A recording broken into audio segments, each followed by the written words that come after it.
Love is a high-risk behavior. I was inspired to come on this week and speak briefly about a new layer that has been peeled back, so to speak, from this season of depression that I spoke about a few episodes ago. For those of you who are new here, this podcast was created from a very rough time in my life where I was navigating heartbreak, and I was utilizing journaling and other methods like therapy, exercise, etc., to help myself process the loss of one of my biggest life changes, marriage. I was engaged and planning a wedding when everything came crumbling down in what seemed like an instant. So, about a year after, I felt God put it on my heart to help myself and to help others process the ups and downs of relational heartbreak.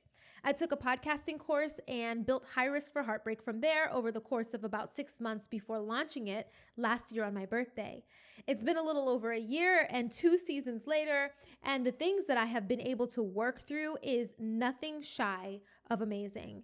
It's been such a personal journey for me, yet I'm so grateful that I have been able to share my stream of consciousness and my heart consciousness with you guys on the matters of grief and healing from heartbreak, from betrayal, what love actually is and is not, and where and how to do relationships. And of course, the list goes on. I have since been healed from the initial blow of giving up that dream, so to speak, that I invested in, that I waited for. And I have experienced the radical effects of true forgiveness and have seen how God has been able to expand my ability to love after heartbreak. While I no longer associate with that man, I do have to see him from time to time because of work. And there's just something really beautiful about how my heartstrings have been tuned, right? Like the strings of a guitar, the keys of a baby grand piano, they have been tuned to again play a beautiful melody. Welcome to the podcast, High Risk for Heartbreak. I am your host, Christina, and I'm so glad you decided to join me today. If you are new here, I pray you find value in at least one thing I say today. And to my old and faithful returning crew, you know just how much I appreciate you. If you haven't already, hit the subscribe button and help me to 1,000 subscribers by December 31st. Also, if you like this particular episode, let me know by hitting the thumbs up button and keep me informed about how to better service this channel for you. I remember when I was younger, my parents would have this man come and tune up the piano every few months. He would come in sweaty, take out his toolbox, his tool belt, and he would strum the keys of the piano using this kind of like tuning hammer thing to adjust the tightness of the strings. It was a lengthy, noisy, and agitating process, but as he tuned the piano, I could recognize the differences in how it performed. The keys slowly began to put out a more palatable and recognizable sound.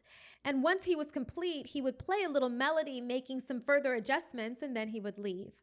I grew up listening to an instrument go in and out of tune as we played it. It would get tuned up, and the process was always the same: lengthy, noisy, agitating. But the end result was so palatable and recognizable. That is how I feel about healing from heartbreaks throughout life. In the beginning, you're just so out of sorts. You've been played, pun intended. You sound ugly and unrecognizable. You are out of sorts with yourself, saying things that are out of tune with your nature and strumming together horrible sounding melodies. None of your songs sound the same. And if someone new attempts to play a beautiful song with you before you are completely tuned, you maybe not all of it, maybe part of it, some of the notes are going to be unpalatable. You need the special tools of an instrument doctor to restore you to you. You need them to come in, to open you up and reveal all of the keys and strings that have been overplayed. You need them to use a tuning hammer and work the same note over and over until it sounds right. And that process will be lengthy. It will absolutely be noisy and agitating to yourself and to others. So let's talk about yourself. I believe I am beyond the unpalatable stage and the noisy and agitating stage 2 of healing from heartbreak. And I'm so grateful for having others around me who loved me through my healing journey and chose to ride it out with me. But how did I do with me? How am I doing with my tune-up? A couple of months ago, I celebrated my birthday, and I guess I'm still thinking about it. How differently I thought things would be celebrating these milestones, all the successes, all of the wins, large and small. My birthday, my personal new year, reminds me of how none of that stuff sounds familiar anymore. The new melodies that I've been able to write because of the Father and Him diligently working every key of me, every string within me, every strum, fine tuning me so that I can be palatable in my relationships again, and importantly, recognizable in my relationships again, has been such an interesting journey. He worked me over this healing season so that I could get back to who I foundationally am. And it's been lengthy, you guys. It has been noisy and it has been agitating to me for sure. One of my mentors held a quick check-in this week and addressed the topic of standards. Standards, different from expectations, are these minimum levels of behavior that you expect for yourself and from your relationships. They are things that you stand on with minimal effort. They set the tone and build the melody for all of your relationships. They are the through line, all 88 keys of you. Your standard, as I've mentioned in the past, in prior seasons, are your relational guideposts. Without them, you will experience deeper heartbreak than is necessary. So it's important to have them in place. And today, I don't really want to speak about healing from the way others have broken you and how to build your standards. I want to really speak about how untuned standards are the source of brokenheartedness as well, and how it can cause you to sound and to look and to be unpalatable to yourself. So let's relate. You need to stop negotiating your standards. Stop negotiating about how you're going to treat you. We see at the top of every year,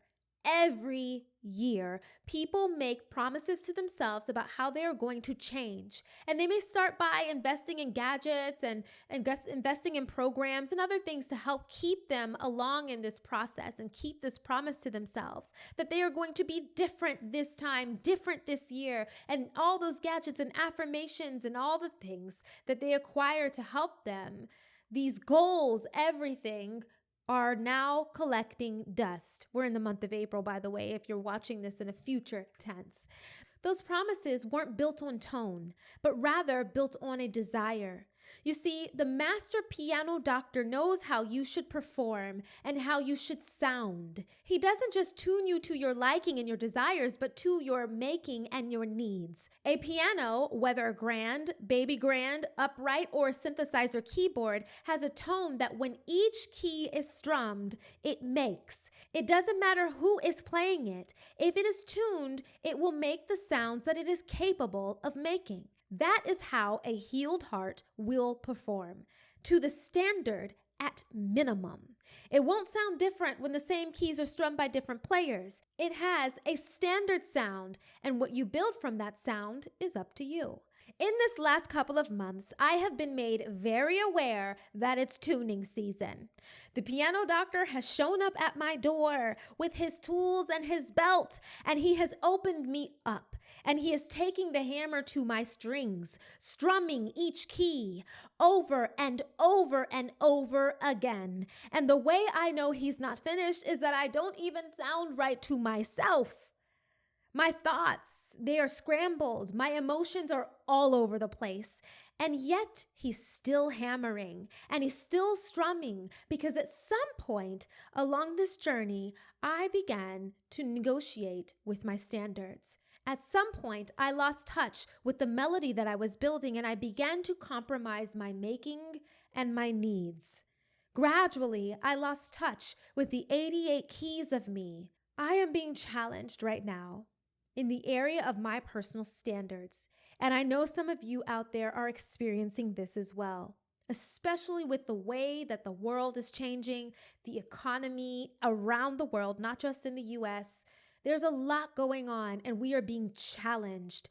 God is challenging us to either adjust our standards or lock back into our standards, but most definitely to stop playing this out of key melody as if we don't know where we came from, as if we don't know our instrument. When you compromise your standards, you are allowing nearly any and everything to minister to your heart. You have removed the floor of your heart and allowed anything to just flood it. For me, it has been the loss of integrity. I have been negotiating my integrity and negotiating with my future and whether or not I want to be as great as God is calling me to be. And this is a real thing. I've never really suffered from this before. I don't know if it's like, I don't know what it is, but this year is different. I know some people would call it fear of success, I guess. So I have been allowing this analysis paralysis to just flood my heart, delaying me and my choices and my future, thus sacrificing my integrity. And not to be so rudimentary, but it's fear. Fear is keeping me from failing forward faster towards my success. Fear is driving me to play in and out of tune every day, this melody that's out of tune. And unfortunately, like my childhood, the piano doctor has come to tune me up by force. What does that look like? Well, let's just say nearly in every area of my life, I am uncomfortable. And not just uncomfortable, but agitated to the point of depression. That is why there's this cloud. That is why my thoughts are all over the place and I don't recognize myself. The other two areas that I believe somewhere along this journey I have compromised are in my agency or my sense of capability to do what I'm called to do. And I believe I've compromised my belief that I can do these things as well with excellence. Now, these are three of my standards. They're not all of my standards, but these are the ones that I believe have been challenged. These are the ones that I think are out of tune as well. These literally all tie into each other as well. So it makes so much sense to me now why I sound and why I feel so out of sorts with myself. I just look in the mirror and I'm like, who is this woman? And I just don't recognize me. And you may be feeling that way as well. And so God is trying to lead you back to the foundational standard, the minimal things to stand on of you. He's trying to lead you back to that as he is me.